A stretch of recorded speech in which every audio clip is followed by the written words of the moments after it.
period of Platoon, which is 67 to 68, is interestingly enough a very significant period of time in the history of the war. The period was a tipping point in the war. There was a sort of a denigration of public support. America was war weary and could not perceive, because the administration couldn't give them a clear picture of what the objectives were. There's great nobility in war and courage and sacrifice for your country, but you must have honesty and truth in terms of the commitment of those military men and women. This is what happened in 1968. First you had the Tet Offensive. Then you had the assassination of Martin Luther King, which was followed by riots. You had President Johnson declaring he would no longer run, largely because the war had become a quagmire. Robert Kennedy was then assassinated. This was a dreadful, dreadful year in American history, and certainly the turning point of the war. It was when the United States realized it could not win the war in Vietnam.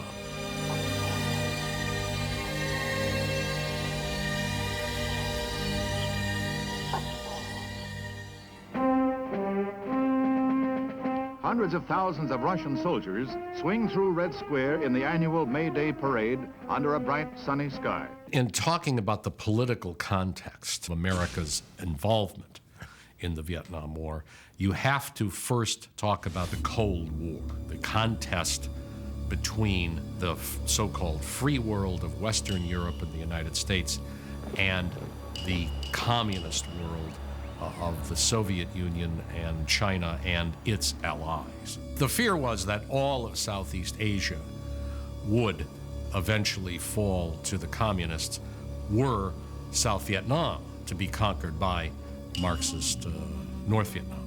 The point is that Asia was always a mindset that it was going to go communist. There was a domino theory that one thing would lead to the other. Every year forecasts about the communist insurgency and the Viet Cong, and it was growing, and how we were fighting them. And if we didn't fight them here, we'd be fighting them in Thailand tomorrow, or in Hong Kong, or back in the States. It's a parade of fear. This war really gets started when the French lose at Dien Bien Phu, and then the United States sort of steps into the fray at the Geneva Conference. At Geneva, half a world away, Vietnam is carved in two as the weary and discouraged French hand over the northern part to the communists. South and North Vietnam remained at peace for roughly 8 years after that, in 1965, with the Viet Cong and the North Vietnamese forces poised to take over. We intervened with our own combat troops.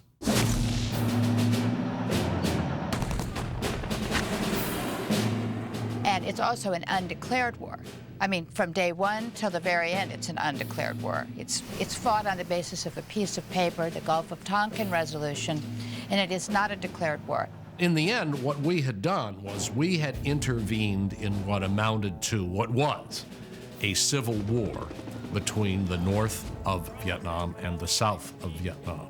Our way of fighting was clumsy. I felt we were going through huge operations, which we'd come in with 100 helicopters, you know, announcing and out. I mean, we were like elephants. And these guys were like mouse and fleas. They just were biting. Snipers, this, that. They were moving fast. They were light. What was unusual for American soldiers was the nature of the Viet Cong enemy. And this even applied at times to the more regular formations of the North Vietnamese army. And that was this hit-and-run guerrilla warfare of being shot at, mortared, rocketed, or otherwise blown up by an enemy who would appear and vanish. It was a difficult situation because the enemy was not visible when you wanted him to be visible. The mosquitoes, the heat, the walking, the drudgery, they get to you over time. And then action does come very little. And when it comes when you least expect it and least want it and are ready for it, generally. That's the charge! Quite often, You could not really tell who was your enemy and who was not. This eventually engendered a kind of paranoia in the American soldiers. And being a war that was fought in the jungle, where it's often difficult to see who was shooting at you and who you're shooting at, confusion and chaos would reign. And that would make the war even more frightening, and the more frightening it became in a way, the more brutal. It's easy to lose sight of these high-flown ideals that are thrown up in magazines and newspapers every week, because we should all be right and all be moral. It's not that easy to be moral when you're faced with a quagmire. We were learning about these sort of less than conventional conflicts. The problem was we were arguing about the interpretation. On the one hand, you had the United States Marines who were saying, look, wait a minute. The way to do this is to pacify the civilian populations. Focus on the population centers. Put people in there to live with them. That wasn't at all the United States Army's view. The United States Army's view was, this has grown into a conventional warfare, so never mind all that guerrilla nonsense. Let's get out there and deal with these large formations on the battlefield. We were learning things, but we were arguing about how they should be applied. From a military perspective, that's probably our biggest failure in Southeast Asia.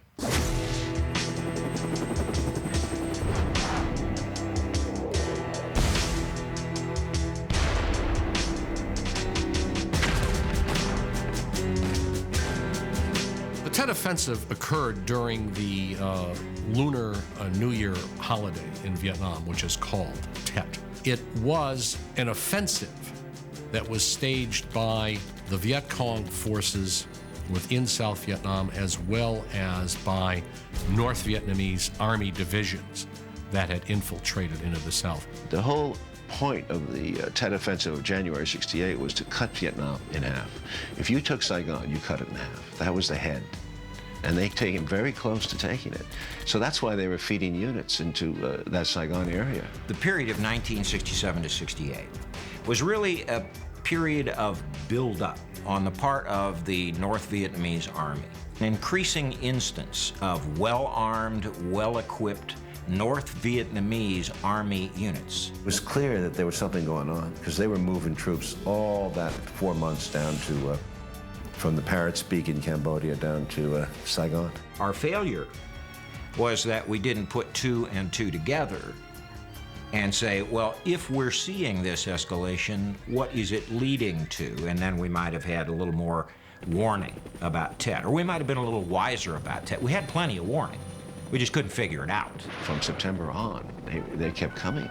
We kept hitting all these units that were coming through for the January offensive.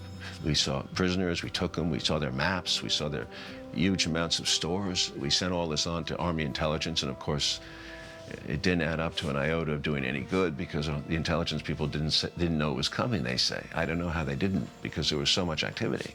And we didn't know it then, but the major right hook coming from the North Vietnamese was right down through 25th Infantry and 1st Infantry territory on the Cambodian border. They were feinting with their left at the first province, Khe Sanh, up in the north, but they really wanted Saigon. So they feint left, and then they went right, and they went right underneath our underbelly. What the North Vietnamese wanted, what they had planned on, was these attacks going in all the major urban centers throughout Vietnam, and that the people, the rice farmers and the families and the people who worked in factories and in stores and things in the major metropolitan areas would arise with them and fight against the Saigon government and its supporting puppets, the Americans. But that didn't happen. It didn't happen at all, and I think that caught them by surprise. The North Vietnamese and the Viet Cong suffered horrendous casualties. I believe that their battle losses were 50 to 60%. They got their ass kicked. And in fact, the truth of the matter is, the VC, the guy in the black pajamas with the conical straw hat, ceased to exist as an effective fighting unit after Tet of '68. We killed him. In a military sense, we had soundly beaten back this offensive and soundly defeated the Viet Cong and the North Vietnamese army. But politically, we lost. Partly it was a loss of our own making. For 2 years previous to this offensive, our political and military leaders, in order to create at least the illusion that we were accomplishing something, had been coming out with rather sunny, optimistic reports. All of a sudden, this enemy, who was thought to have been in his last throes, suddenly rises up out of nowhere and stages this massive attack. The political defeat in America was caused by the American people saying, well, what the hell is going on here? So theoretically, there was militarily a point to win there, but it was impossible to follow up on because Johnson and the U.S. political establishment did get spooked by it all. I shall not seek, and I will not accept the nomination of my party for another term as your president. Lyndon Johnson leaves and quits the very day he launches the cav to relieve the siege of Quezon. McNamara quits the day of the Tet Offensive. So we're left hung out there to dry. I got to tell you that every soldier knows the score right away, that we're out of here. Everyone knew when Johnson wasn't going to run that the war was not going to be prosecuted. The conventional wisdom now, I think, is that had we been able to keep on fighting and up the ante after Tet, we actually could have won the war. But it's an interesting story because the fact is that public opinion was so dead set against it, even though, as Westmoreland said, the enemy was actually on the ropes after, they had sort of shot their wad. And here we were in a situation where the American people were saying, no more.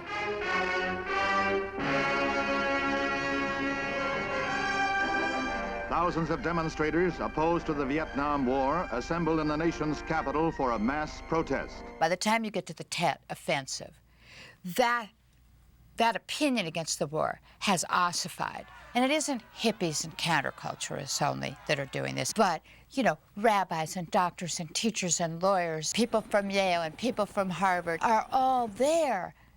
I mean, there is a real moment in American history where the American people are saying, no, we don't think so.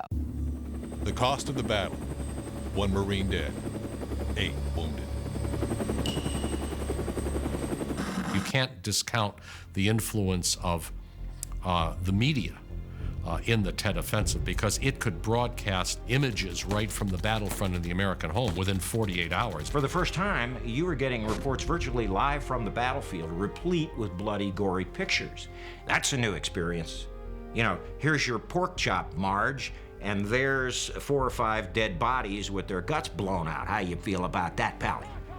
And that was happening every night at 6 p.m. It was sensory overload for Americans, and I think it tipped during 1968 and the Tet Offensive. The press at the very beginning of the 60s honestly reflected the mood of the people and the mood of the administration. The press was in bed with the government in bed with the press. They both worked together in a glorious, large anti-communist effort. During the president's 2.5-hour tour, he greets thousands of GIs, presents battle decorations, and promises we shall never let you down. And this stayed pretty much on course until 1966-67. At that time, it became obvious that what it was that the government was saying was happening in Vietnam was not really happening in Vietnam, and a credibility gap opened. At the end of the week, on Friday night, Walter Cronkite would say in that sonorous Walter Cronkite voice of his, he would say, "This week in Vietnam, 278 American soldiers were killed, 4,610 were wounded, enemy casualties were," and then he would give those. And that was week after week after week. You saw these numbers building up and never any sign of what we thought of as progress. Walter Cronkite, the most trusted man in America at that time, anchor for the CBS Evening News, in February of '68 went himself to Vietnam. And he came back and did an editorial. What he said was, "We've done the best we could do here. And now it is really time for us to acknowledge that, to pack up, and to go home. When Lyndon Johnson heard and saw that commentary, he turned to one of his aides and said, "We have now lost the American people."